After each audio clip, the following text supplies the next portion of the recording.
this is not an easy segment to watch. Brutal psychological aftermath victim को face करना पड़ता है. Trust, safety और आइडेंटिटी डिस्ट्रॉय होके रह जाता है. सर्वाइवर जिंदा लाश की तरह होते हैं. The section you are about to watch is intense, disturbing and deeply serious because the reality it reflects is exactly like that. आज से 2 महीने पहले मैंने अपने इसी चैनल पे एक वीडियो अपलोड की थी चाइल्ड अब्यूज जैसे सीरियस और सेंसिटिव टॉपिक पे. उस वीडियो में मैंने फैक्ट्स एंड स्टैट्स पे बात की थी, चाइल्ड अब्यूज जैसे सोशल इशू के कॉजेज और सॉल्यूशंस पे बात की थी, और इसके साथ साथ मैंने उन आर्ट वर्क्स पे बात की थी कि जिन्होंने चाइल्ड अब्यूज जैसे सीरियस और सेंसिटिव टॉपिक को अपनी आर्ट का हिस्सा बनाया था. Today I am reuploading one specific part of that video, और वो यही पार्ट है आर्ट वर्क वाला. And this is not an easy segment to watch, क्योंकि इसमें मैंने जो ब्रूटल साइकोलॉजिकल आफ्टरमैथ होता है जो कि विक्टिम को, अब्यूज्ड को फेस करना पड़ता है, उसको मैंने जो वंडरफुल अमेजिंग पोर्ट्रेयल्स हैं मॉनसून वेडिंग की शक्ल में, मॉम की शक्ल में और सादत हसन मंटो के अफसाना खोल दो की शक्ल में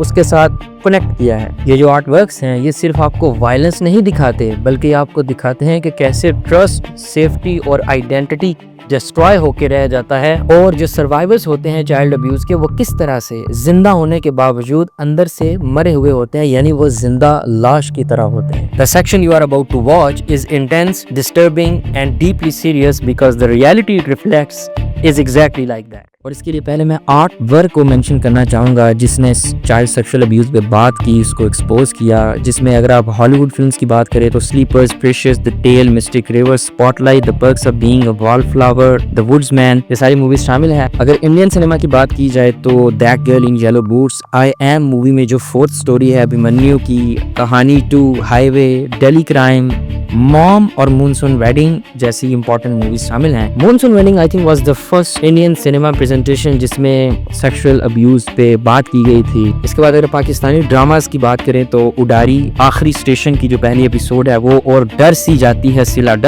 सिला में काफी हद तक इस चीज को एक्सपोज किया गया था. इसके बाद अगर मैं सब कॉन्टिनेंट में राइटर्स की, ऑथर्स की बात करूं तो वो कौन सी ऐसी हस्ती हो सकती है कि जो सादत हसन मंटो से ऊपर हो, कि जिसने इस तरह के सेंसिटिव और सीरियस टॉपिक्स को अपनी तहरीरों का हिस्सा बनाया हो. दो अफसाने हैं सादत हसन मंटो के, अल्लाह दिता और खोल दो, इन पे भी मैं बात करूंगा. अब साइकोलॉजिकल एस्पेक्ट से बात करते हैं कि अब्यूजर की साइकोलॉजी क्या होती है, और उसके बाद विक्टिम जो है वो किस तरह से सफर करता है अपनी लाइफ में, इन पे बात करेंगे. और इसके साथ साथ ये जो आर्ट वर्क है इसके ऊपर भी बात करूंगा मैं. अब्यूजर क्यों अटेम्प्ट करता है, why perpetrators do it, deep narcissism और lack of empathy, absence of empathy में मैं आपको मेंशन करना चाहूंगा. जो फर्स्ट एपिसोड है आखिरी स्टेशन की अगर आपने देखी हो तो उसमें वो जो हस्बैंड है वो शराब भी पीता है, जुआ खेल रहा है, पैसा उसका खत्म हो गया है, और उसके जो दोस्त हैं कैसे आराम से, उसके जो दोस्त हैं वो उससे कह देते हैं कि पैसा खत्म हो गया तो कोई बात नहीं, तो अपनी बीवी पे जुआ खेल. कितने आराम से वो कह देते हैं. You know why? Because they know कि ये जो बंदा है जुआ खेल रहा है, जो शराब भी पी रहा है, he has no empathy in him, और एब्सेंस ऑफ एम्पैथी की वजह से ही वो अपने आप को इतने बड़े क्राइम में इंडल्ज कर देता है. आपको पता है इसमें सबसे ज्यादा दर्दनाक पेनफुल चीज कौन सी है? वो ये है कि मोस्टली चिल्ड्रन क्या करते हैं, बच्चे क्या करते हैं कि वो इस दुख को अपने अंदर ही रखते हैं. सालों गुजर जाते हैं और इसको अपने अंदर रखते हैं और इसके साथ फाइट करते रहते हैं, और उनका माइंड जो है वो उस डेंजर को रीप्ले करता रहता है even if the world around them is safe. इसकी मिसाल मैं आपको खोल दो से दूंगा. खोल दो की एंडिंग जो है वो इतनी ज्यादा सेंसिटिव है और हिला के रख देने वाली है कि जो डॉक्टर सकीना के सर पे खड़ा होता है, जिस तरह से उस डॉक्टर का जिस्म लर्ज के रह जाता है और उसको ठंडे पसीने आ जाते हैं, कुछ ऐसी ही कंडीशन होती है पढ़ने वाली. मैं जब इस वीडियो के लिए रिसर्च कर रहा था तो इसके लिए मैंने एक दफा फिर ये मूवीज भी देखी, कुछ चीजें पढ़ी भी. ये रिसर्च जब मैं कर रहा था तो मैंने खोल दो को भी दोबारा पढ़ा, एंड जब मैंने उसकी एंडिंग पढ़ी, उसको पढ़ के मुझे चुप लग गई, मैं खामोश हो गया. मुझे वो पढ़ के चुप लग गई, खामोशी लग गई मुझे.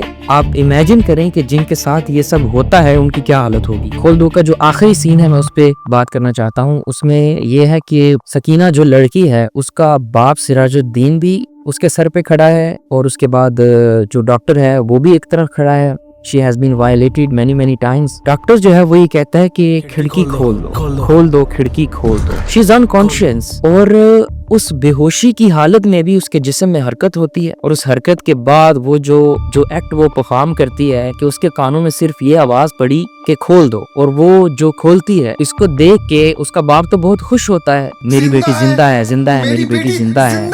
He doesn't know कि उसका सिर्फ जिस्म जिंदा है. Mentally she is dead. Psychologically she is dead. She has collapsed. She has been violated so much and so many times कि रेजिस्टेंस बिल्कुल खत्म हो चुकी है और फियर और ट्रॉमा ऑटोमेटिकली रिएक्ट कर रहे हैं। All you need to make her do such a big thing is say 2 words, खोल दो। चाइल्ड अब्यूज में जो सर्वाइवर्स होते हैं they feel responsible, they themselves feel responsible for something जो कि उन्होंने चूज नहीं की थी। ट्रस्ट ही लूज कर जाते हैं। क्यों? क्योंकि दोनों में आप देखें, मॉम में भी और मुनसन वेडिंग में भी, abuser was someone who was supposed to protect them, not to violate them. जो हो चुका होता है वो तो अंडू नहीं हो सकता, लेकिन उनके ट्रीटमेंट के लिए, उनकी मेंटल हेल्थ के लिए, उनको रिकवर करने के लिए आप यही कर सकते हैं दैट समवन जिसके ऊपर वो ट्रस्ट करते हैं वो उनकी बात को माने। रिया के साथ जो बचपन में हुआ, आपको नजर आएगा कि या तो उसकी लाइफ बिल्कुल रुक चुकी है या फिर वो जो चाइल्डहुड ट्रॉमा है उसको मास्क करने के लिए, अपने अंदर उस चाइल्डहुड ट्रॉमा को छुपा के रखने के लिए she is dragging herself, fighting herself.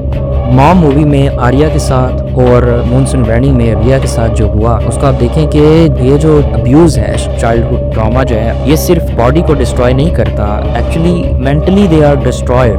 उनकी दुनिया तबाह हो चुकी होती है। They feel guilt and shame and loneliness. They are just hiding themselves. Why everybody is moving on in their lives in Munson wedding and Riya is not? This is so painful and suffocating कि the world around them, even if it is safe, they keep replaying that danger and that fear and it keeps killing them again and again and again. अब देखें कि रिया जो है Munson wedding में, वो भी जब वो अपने अंकल को बताती है कि this is the man who violated me when I was a child and he's going to do the same thing again with Alia. I don't know what the big deal is. I know all about kissing. Really, baby? Acha, everything. Yeah, what's the big deal? No big deal. It's gross. You open your mouth and he sticks his tongue in. Yeah, don't you know that's how older people kiss?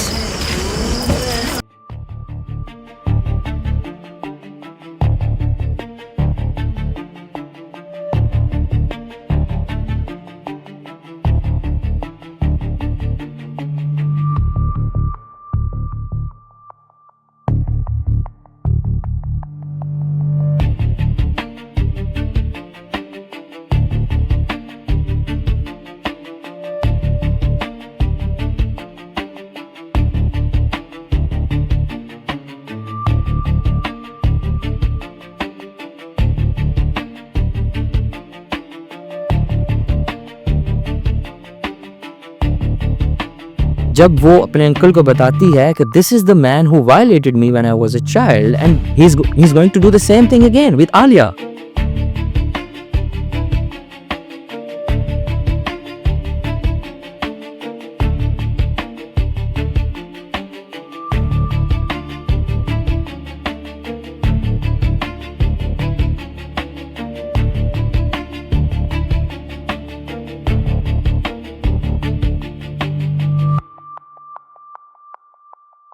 जब वो उसकी बात पे trust करते हैं and then he takes a step for her, for रिया।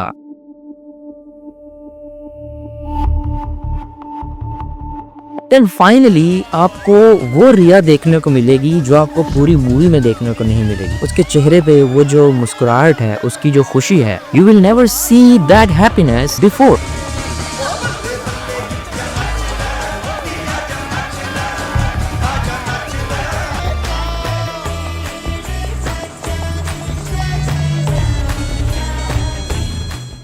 क्या importance है आपके नजदीक जब आप देखते हैं कि हर रेपिस्ट के मरने के बाद जो आर्या है उसके कमरे की जो विंडो है वो वहां से पर्दा थोड़ा सा हटाती है। हर life is full of darkness, she is hiding herself, she likes loneliness. वो किसी को फेस नहीं करना चाहती, शेम एंड गिल्ट। लेकिन जैसे जैसे एक एक रेपिस्ट के मरने की खबर उसको मिलती जाती है, वो अपनी लाइफ में which is full of darkness, वो लाइट को वेलकम करती है। हर life is becoming brighter again.